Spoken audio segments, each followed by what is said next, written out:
we're gonna see about creating the behavior of going on the place, okay? So,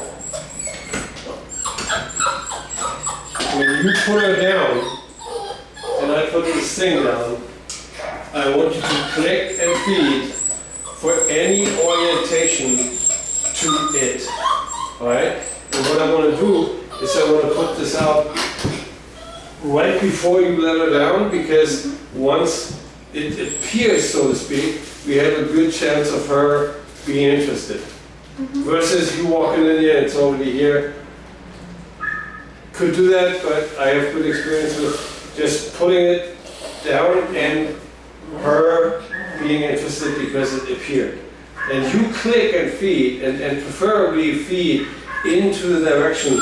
After the click, you could toss one on here, if we are sure that she's going to take it and not being afraid of this. It could be, okay? If that's the case, you can feed her either when she comes back to you, or when or you toss it over, not on here, but over somewhere else.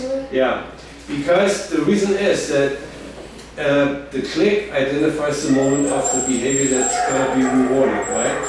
Even though we have the click to identify that increment of a behavior, let's say, even though we do have that and she knows it, it still matters to a degree where she's going to get it. Yeah. Remember last time when we wanted to encourage her to take that direction toward me? Yeah. It got better and better after the click to be fed into my direction, right?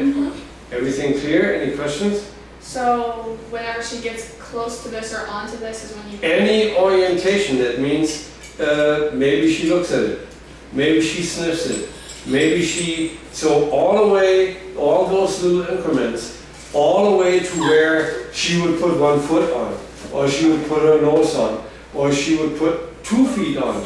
Maybe sometimes you get lucky and the whole dog hops on it. Of course, that's party time, right? Because then we're already at the end. So let's see what happens here. Okay. Get some treats out so you don't have to follow that too much.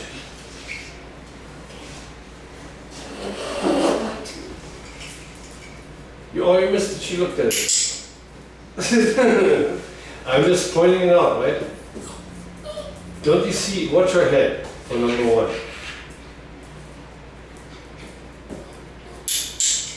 1. A little slow, right? Yeah. Watch out. Keep your clicker oiled, lubricated.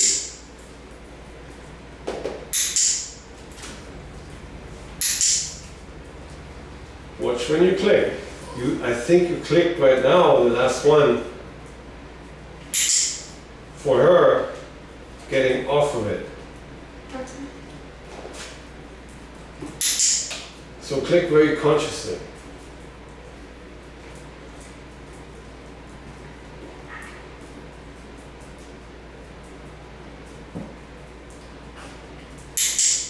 That was too late, right?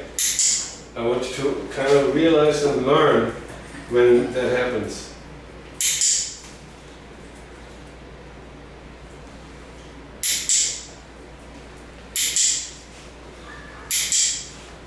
Like that?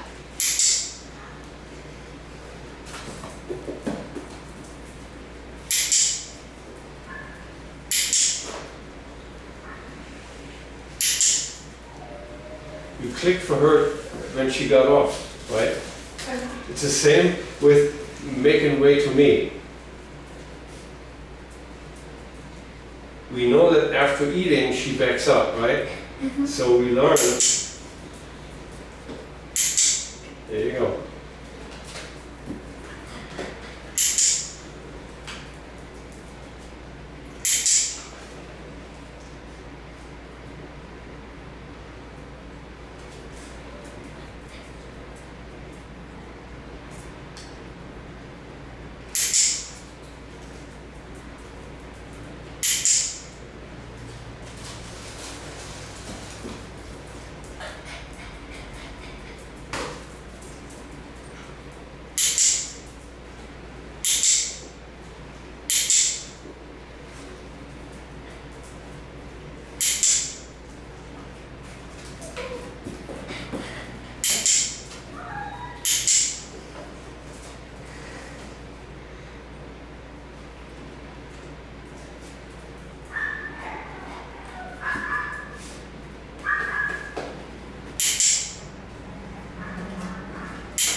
pretty much excellent.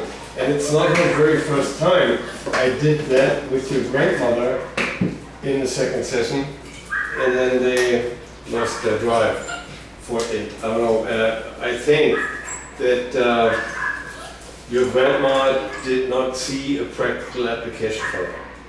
And that's why she kind of gave up. Everybody has his own challenges that he wants to work on in his mind, and then something different just doesn't seem to serve the purpose, right? For number one, I have an awesome opportunity to train you as a trainer, because that's easy. You can tell when the dog is on and off versus sitting, downing, not putting on the leash. It's always a little bit of a measurement thing, right? Is the dog sitting? Should I click? Should I feed him? Should I not?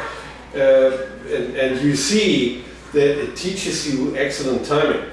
Because your timing, if you watch that recording, and I encourage you to do so, you will see, oh, I did click for her to get off instead of getting on.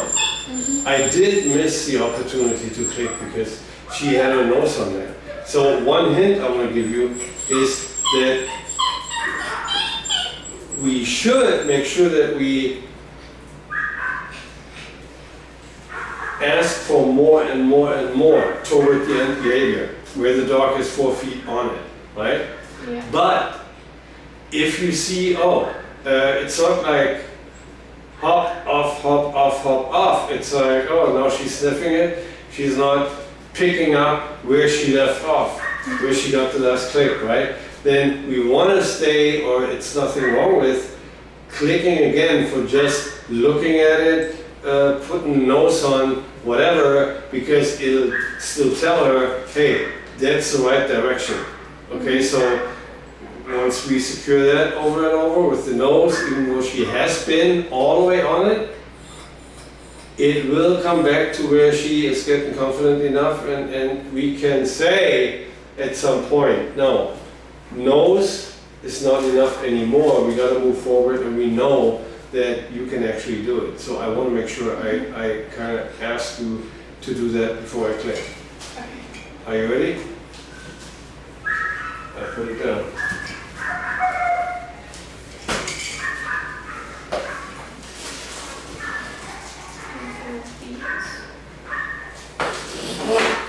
Go.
Double toss if she doesn't see it.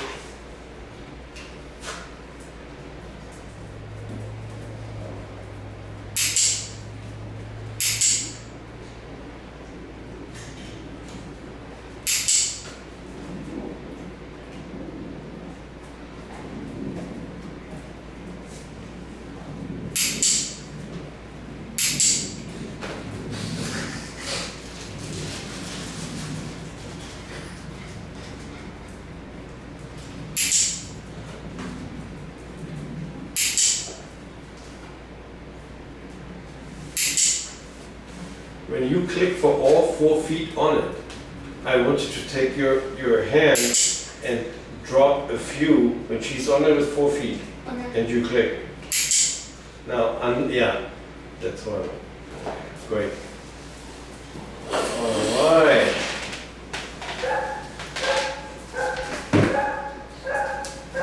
not too bad.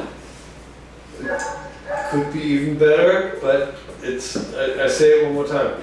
Watch out for the backward movement. We know that she's not 100%, oh yeah, I'm on it, right? She's Yes. a little more, ooh. So we know that she is quick to leave, right? We see that she's not that confident to hop on there and pick up the food because she rather makes a beeline and finds a shorter way to the food Yeah. without getting on there. So just point out to her, so to speak, once you have her on there with 4 feet, that click for being on there 4 feet ends up in more. Okay. And don't toss it. It's better if you put your fist there and kind of drizzle it on there so she actually can't miss it. Okay?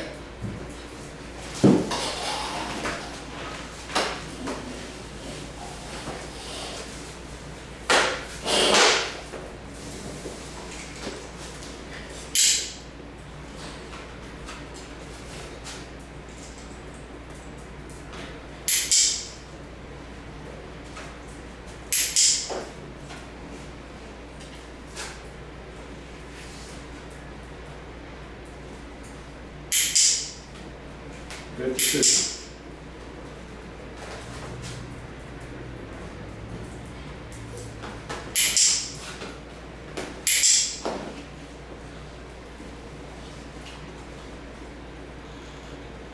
And yeah, for being on there.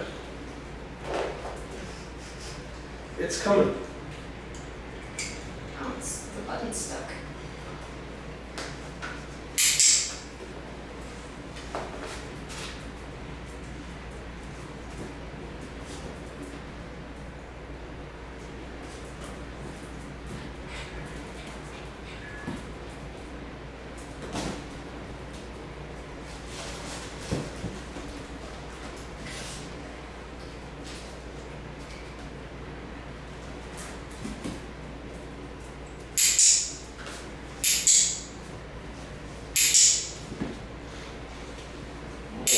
More.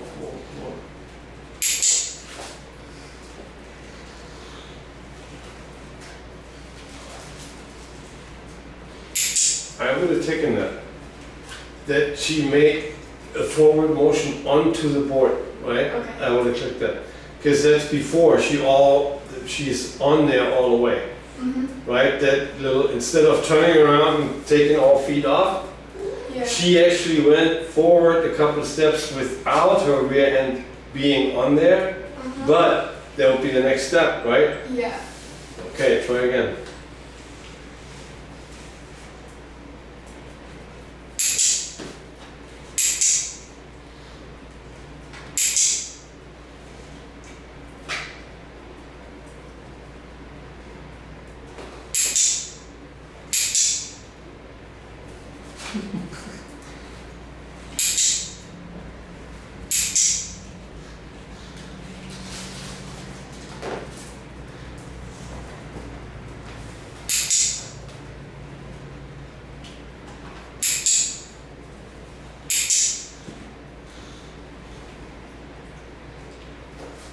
All right.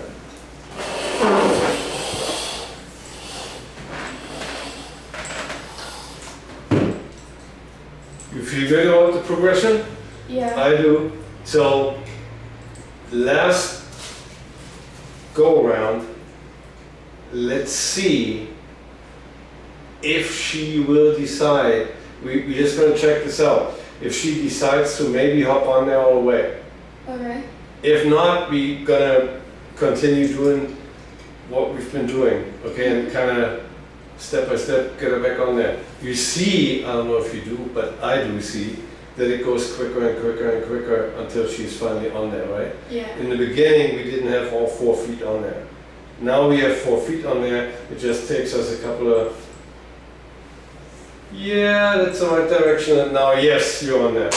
And what I want you to do is, once we, no matter what, if she hops on there right off the bat, oh my God, unload the bag. Click and unload the bag. Okay. If it takes us a couple steps to get her to go on there all the way, once you click, then just give the whole bag. Okay. Jackpot. Okay? The machine goes off $1 billion. Okay. So it keeps her there for number one, makes it comfortable, and it's a maximum reward. Oh, wow. Yeah. So once she has all 4 paws on, that's when you unload. Right. That's the end behavior.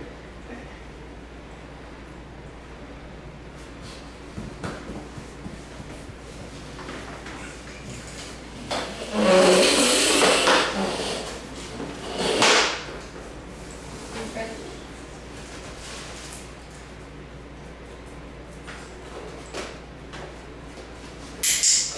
Oh my God. What did I say?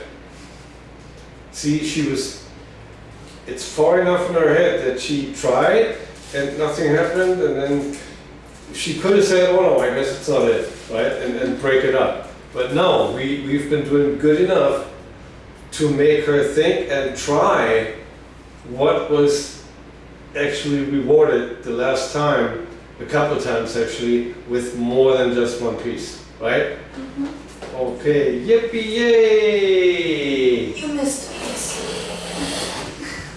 Amazing. He's still leery about this thing, but did an excellent job.